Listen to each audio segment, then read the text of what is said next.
Good morning. I wanted to lay out some information for all of you since everyone's social security number seems to have been breached on the dark web as far as from what I've heard.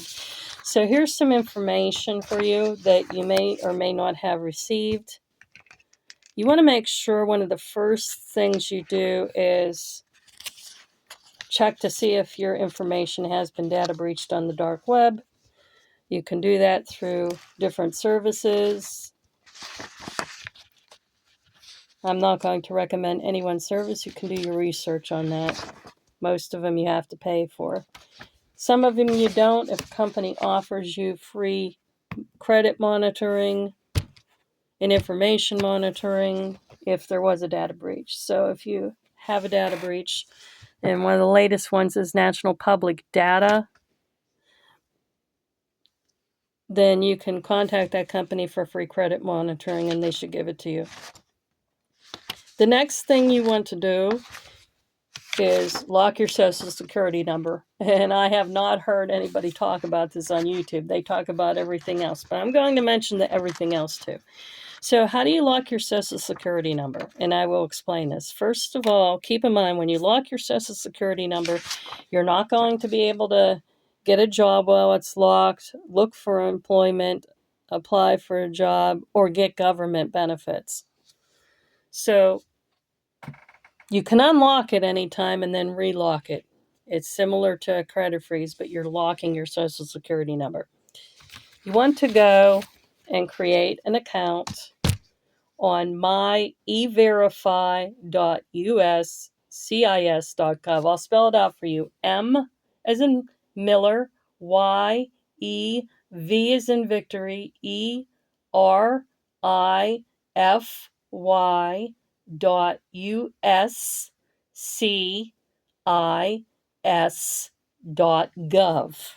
Okay, myeverify.uscis.gov.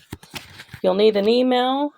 You'll need to get verified. You will also need to be able to have some text notifications sent to you, authentication, and you'll have to create your password as well as security questions. My recommendation is to keep things manually written down on an index system that you keep hidden. Make a few backups of it, all manually. This electronic password manager stuff, I don't feel is reliable. That's my opinion. It's good to have it written down manually. They will give you a backup code. Do not lose it, because you will actually need that in case you lose access to your email, your phone, or anything else that would relate to logging in there. When you create your security questions, I would recommend creating them in such a way as that they have your characters, uppercase, lowercase, your characters and numbers, like you would a password. Don't make them things that people would know, like what stuffed toy did you love when you were a kid? You know, you don't want to put that. You want to put something else, because there's too much social engineering going on that people could guess what it is. Now, you can go and unlock that anytime you need and relock it. You only want to unlock it if you're going to apply for government benefits or you're going to be looking for employment. Number two, that should be the first thing you do, especially if your social security number was in a data breach, like pretty much all of America has. I believe it was the USA, Canada, and another one, but I'm not sure. But anyway, check. The next thing you want to do is freeze all 3 credit bureaus. I'm going to give that information to you. Equifax, you can do that by calling 1-800-349-9960 or requesting a freeze online at equifax.com. You can then you need to go to Experian and create an online account and freeze that online. And you can call TransUnion at 1-888-909-8872 or request a freeze online. You can always unlock those to do or what you call a temporary lift of your credit freeze if you went to go apply for a credit or loan. I also additionally suggest filing a fraud report. This way, you'll need to renew that each year. Now, the other thing I'm going to tell you here is you want to go to irs.gov. You are going to create an account there by having an ID.me account. So if you haven't created an ID.me account, you're going to need to go to the ID.me website to create an account there just to log into the IRS. Now, when you get that done, you want to go and log into the IRS website, and you're going to look for your IP PIN. You're going to submit form 14039, showing that you've been a victim. It's an identity theft affidavit. Just basically red flags things for you. And every year, your IP PIN is going to change. You need that IP PIN to file taxes. Now, I would suggest calling them as well. The next place you want to work with is a Social Security office. You can go to the website and create an account there. You should be doing that anyway. And you can call them at 1-800-772-1213, Monday through Friday, 7 a.m. to 7 p.m. Now, I would suggest checking all of your credit reports. Make sure that everything's accurate. You should be doing that a minimum of once a year anyway. And don't carry your Social Security card with you. Keep it in a safe place. And what else here? So in regards to locking your SSN too, like I said, before you go to apply for a job, you'll need to temporarily remove that self-lock. And if you go to request any government benefits, you're going to have to contact the Social Security office anyway to remove the electronic access block. So the other things you can do is contact your creditors, contact your bank. You can get identity theft protection services. There are different ones out there. I'm not going to suggest one specific company.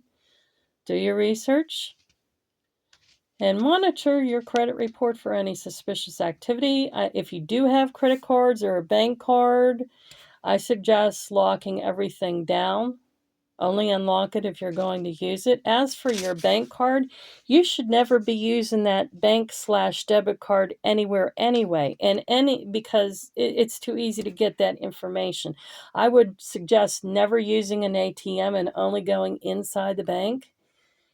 And in regards to online activity, you have a way a lot of times to create virtual credit card numbers. I suggest doing that. I could tell you a whole lot more. There's a lot of security information on a few of my past videos, which I don't want to make this a super long video, but I'm going to make it as quickly as I can just to get the information out to you. Like I said, don't carry your Social Security card with you. Keep it in a safe place. Avoid sharing your phone number unless you need to.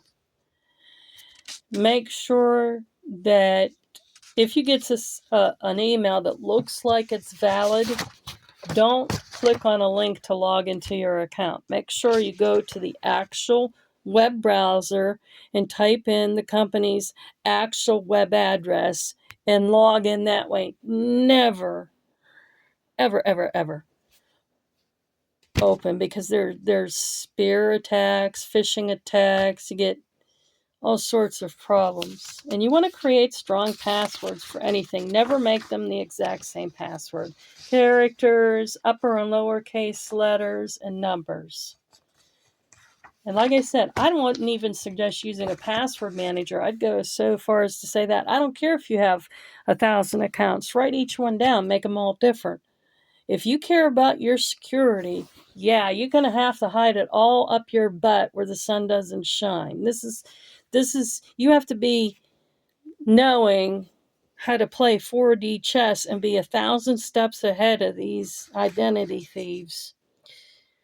When you, what I suggest, shredding all of your documents. You can mark them out, shred them. If you have the ability to burn them after you shred them, do that too. I know I probably sound paranoid and crazy.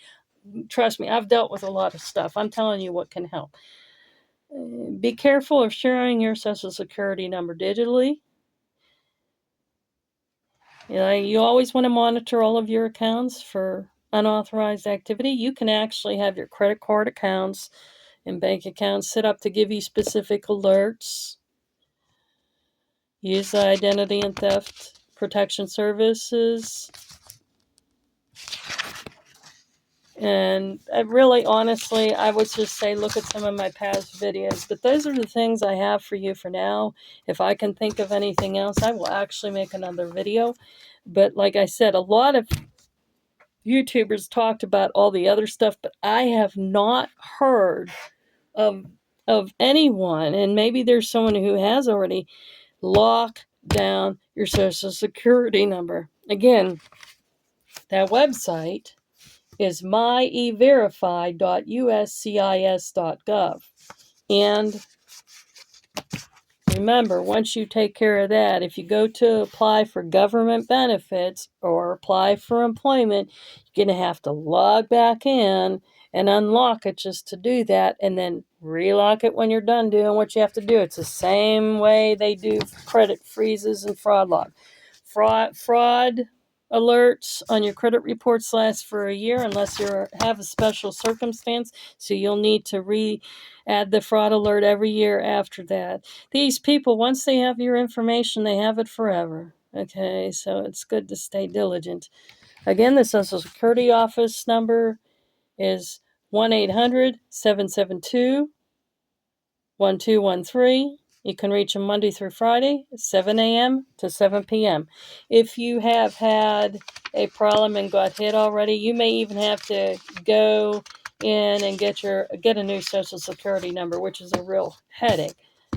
Now, Social Security office more than likely is not going to do it because of a data breach. However, you'd have to talk with them basically, but more or less they're just going to tell you be diligent. If you have actual identity theft where they used your information to apply for credit or something, you're going to have to file a police report. And again, you also want to make sure, again, I know this is repeating, but it's important. IRS, you want to fill out form 14039 for an identity theft affidavit. So make sure everything is red flagged. You want to make sure you don't be an easy target, basically, is what I'm telling you. You make them fight for it rather than just handing it over to them. And I'm talking about the thieves.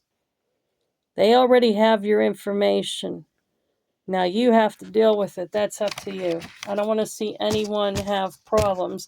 That's why I'm making sure this gets out there.